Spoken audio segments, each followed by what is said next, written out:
Hello, children. This is Grandma Carla back with the very last chapter of Charlotte's Web, A Warm Wind. And so Wilbur came home to his beloved manure pile in the barn cellar. His was a strange homecoming. Around his neck he wore a Medal of Honor, and in his mouth he held a sack of spider eggs. There is no place like home, Wilbur thought, as he placed Charlotte's 514 unborn children carefully in a safe corner. The barn smelled good. His friends, the sheep and the geese, were glad to see him back. The geese gave him a noisy welcome. Congratulations, they cried. Nice work. Mr. Zuckerman took the medal from Wilbur's neck and hung it on a nail over the pig pen where visitors could examine it. Wilbur himself could look at it whenever he wanted to. In the days that followed, he was very happy. He grew to a great size. He no longer worried about being killed, for he knew that Mr. Zuckerman would keep him as long as he lived. Wilbur often thought of Charlotte. A few strands of her old web still hung in the doorway. Every day Wilbur would stand and look at the torn, empty web, and a lump would come to his throat. No one had ever had such a friend, so affectionate, so loyal, and so skillful. The autumn days grew shorter. Lurvy brought the squashes and the pumpkins in from the garden and piled them on the barn floor where they wouldn't get nipped on frosty nights. The maples and the birches turned bright colors, and the wind shook them, and they dropped their leaves one by one to the ground. Under the wild apple trees in the pasture, the red little apples lay thick on the ground, and the sheep gnawed them, and the geese gnawed them, and the foxes came in the night and sniffed them. One evening, just before Christmas, snow began falling. It covered the house and the barn and the fields and the woods. Wilbur had never seen snow before. When morning came, he went out and plowed the drifts in his yard. It was for the fun of it. Fern and Avery arrived, dragging a sled. They coasted down the lane and out into the frozen pond in the pasture. "Coasting is the most fun there is," said Avery. "The most fun there is," retorted Fern, "is when the Ferris wheel stops and Henry and I are in the top car and Henry makes the car swing and we can see everything for miles and miles and miles." "Goodness, are you still thinking of that old Ferris wheel?" said Avery in disgust. "The fair was weeks and weeks ago." "I think about it all the time," said Fern, picking snow from her ear. After Christmas, the thermometer dropped to 10 below zero. Cold settled on the world. The pasture was bleak and frozen. The cows stayed in the barn all the time now, except on Sunday mornings when they went out and stood in the barnyard in the lee of the straw pile. The sheep stayed near the barn too for protection. When they were thirsty, they ate snow. The geese hung around the barnyard the way boys hang around the drugstore, and Mr. Zuckerman fed them corn and turnips to keep them cheerful. "Many, many, many thanks," they always said when they saw food coming. Templeton moved indoors from when winter came. His ratty home under the pig trough was too chilly, so he fixed himself a cozy nest in the barn behind the grain bins. He lined it with bits of dirty newspaper and rags, and whenever he found a trinket or a keepsake, he carried it home and stored it there. He continued to visit Wilbur 3 times a day, exactly at mealtime, and Wilbur kept his promise that he had made. Wilbur let the rat eat first. Then, when Templeton couldn't hold another mouthful, Wilbur would eat. As a result of overeating, Templeton grew bigger and fatter than any rat you have ever seen. He was gigantic. He was as big as a young woodchuck. The old sheep spoke to him about his size one day. "You would live longer," said the old sheep, "if you ate less." "Who wants to live forever?" sneered the rat. "I am naturally a heavy eater, and I get untold satisfaction from the pleasures of the feast." He patted his stomach, grinned at the sheep, and crept upstairs to lie down. All winter, Wilbur watched over Charlotte's egg sack as though he were guarding his own children. He had scooped out a special place in the manure for the sack next to the board fence. On very cold nights he lay so that his breath would warm it. For Wilbur, nothing in life was so important as this small, round object. Nothing else mattered. Patiently, he awaited the end of winter and the coming of the little spiders. Life is always a rich and steady time when you are waiting for something to happen or to hatch. The winter ended at last. "I heard the frogs today," said the old sheep one evening. "Listen, you can hear them now." Wilbur stood still and he cocked his ears. From the pond, in shrill chorus, came the voice of hundreds of little frogs. "Springtime," said the old sheep thoughtfully. "Another spring." As she walked away, Wilbur saw a new lamb following her. It was only a few hours old. The snow melted and ran away. The streams in the ditches bubbled and chattered with rushing water. A sparrow with a streaky breast arrived and sang. The light strengthened. The mornings came sooner. Almost every morning there was another new lamb in the sheepfold. The goose was sitting on 9 eggs. The sky seemed wider and a warm wind blew. The last remaining strands of Charlotte's old web floated away and vanished. One fine, sunny morning, after breakfast, Wilbur stood watching his precious sack. He wasn't thinking of anything much. As he stood there, he noticed something move. He stepped closer and he stared. A tiny spider crawled from the sack. It was no bigger than a grain of sand, no bigger than the head of a pin. Its body was gray, with a black stripe underneath. Its legs were gray and tan. It looked just like Charlotte.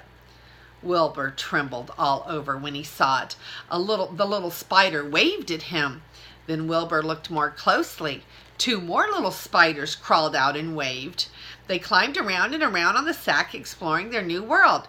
Then 3 more little spiders, then 8, then 10. Charlotte's children were here at last. Wilbur's heart pounded. He began to squeal. Then he raced in circles, kicking the manure into the air. Then he turned a backflip. Then he planted his front feet and came to a stop in front of Charlotte's children. "Hello there," he said. The first spider said hello, but its voice was so small that Wilbur couldn't hear it.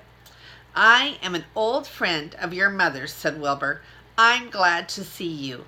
Are you all right? Is everything all right?" The little spiders waved their forelegs at him. Wilbur could see by the way that they acted that they were glad to see him. "Is there anything I can get you? Is there anything you need?" The young spiders just waved. For several days and several nights they crawled here and there, up and down, around and about, waving at Wilbur, trailing tiny drag lines behind them and exploring their home. There were dozens and dozens of them. Wilbur couldn't count them, but he knew that he had a great many new friends. They grew quite rapidly. Soon each was as big as a BB shot. They made tiny webs near the web sack. Then came a quiet morning when Mr. Zuckerman opened a door on the north side. A warm draft of rising air blew softly through the barn cellar. The air smelled of the damp earth, of the spruce woods, of the sweet springtime. The baby spiders felt the warm updraft. One spider climbed to the top of the fence. Then it did something that came as a great surprise to Wilbur. The spider stood on its head, pointed its spinnerets in the air, and let loose a cloud of fine silk.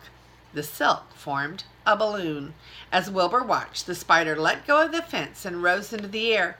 "Goodbye," it said, as it sailed through the doorway. "Wait a minute," cried Wilbur. "Where do you think you're going?" But the spider was already out of sight. Then another baby spider crawled to the top of the fence, stood on its head, made a balloon, and sailed away. Then another spider, then another. The air was soon filled with tiny balloons, each balloon carrying a spider. Wilbur was frantic. Charlotte's babies were disappearing at a great rate. "Come back, children," he cried. "Goodbye," they called. "Goodbye, goodbye."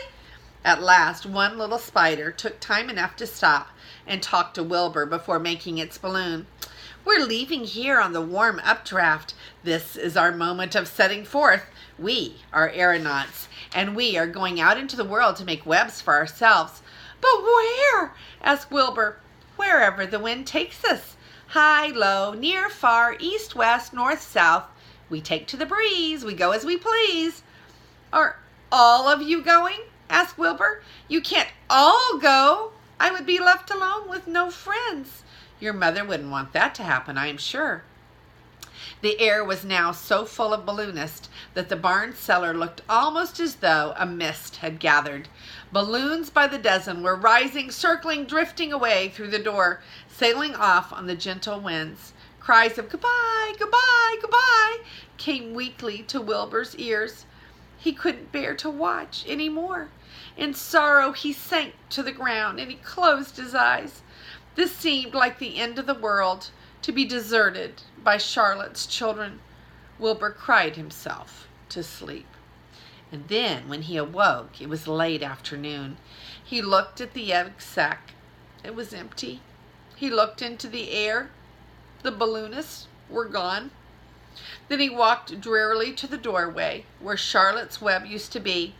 He was standing there thinking of her when he heard a small voice. Salutations, it said. I'm up here.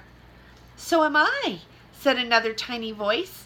So am I, said a third voice. 3 of us are staying. We like this place, and we like you. Wilbur looked up. At the top of the doorway, 3 small webs were being constructed. On each web, working busily, was one of Charlotte's daughters. Can I take this to mean, asked Wilbur, that you have definitely decided to live here in the barn cellar and that I'm going to have 3 friends? You can indeed, said the spiders. What are your names, please? Asked Wilbur, trembling with joy. I'll tell you my name, replied the first little spider, if you'll tell me why you are trembling. I'm trembling with joy, said Wilbur. Then my name is Joy, said the first spider.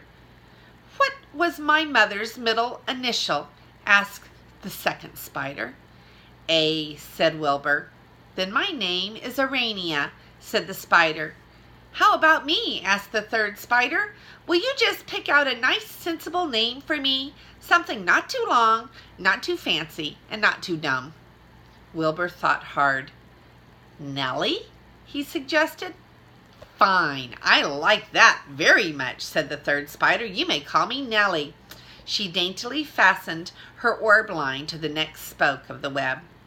Wilbur's heart brimmed with happiness. He felt that he should make a short speech on this very important occasion. Joy, Arania, Nellie, he began, welcome to the barn cellar. You have chosen a hallowed doorway from which to string your webs. I think it is only fair to tell you that I was devoted to your mother. I owe my very life to her. She was brilliant, beautiful, and loyal to the end. I shall always treasure her memory.